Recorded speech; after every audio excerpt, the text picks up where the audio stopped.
আসসালামু আলাইকুম রহমতুল্লাহ। সম্মানিত সুধী, আজকে একটি নামের শব্দ নিয়ে আলোচনা করব ইনশাআল্লাহ। সেটা হলো যে আমাদের অনেকের নামের আগে নামের পরে একটা শব্দ যোগ করা হয়, রফিক আহমদ, তারপরে শফিক আহমদ।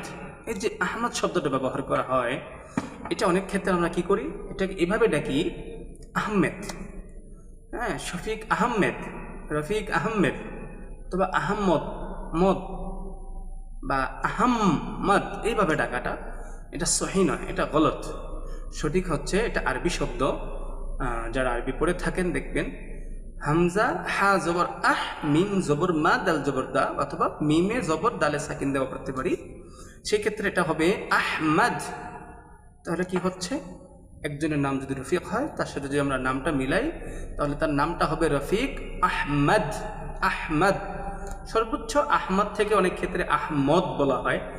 আমি ব্যক্তিগতভাবে এটাকে সাপোর্ট করি না। অনেক জায়গায় দেখা গেছে যে অনেক ইসলামী বিষয়গুলোতেও জবরকে বাদ দেওয়া হয়। আমি এটাকে সাপোর্ট করি না। আমি এটাকে আমার ব্যক্তিগত যেন একটা ইয়া লাগে যে জবর হইলেই আকার দিতে হবে, জবর না থাকলেই আকার দেওয়া যাবে না, বা একটু কম বেশি না। এটা আহমদ, এটাকে বাংলা উচ্চারণ করা সম্ভব। এখানে আহমদ বলার কোনো অপশন নাই। আহমদ আহমাদি থাকবে। যেটা আরবিতে আহমদ, সেটা বাংলায় কেন আহমদ হবে, এটা আমার বুঝে আসে না।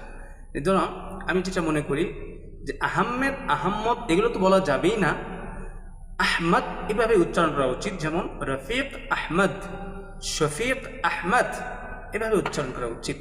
আমাদেরকে আল্লাহ রাব্বুল আলামিন প্রত্যেকটা বিষয় বুঝে শুনে আমল করতে তৌফিক দান করুন। আসসালামু আলাইকুম ওয়া রাহমাতুল্লাহি ওয়া বারাকাতুহু।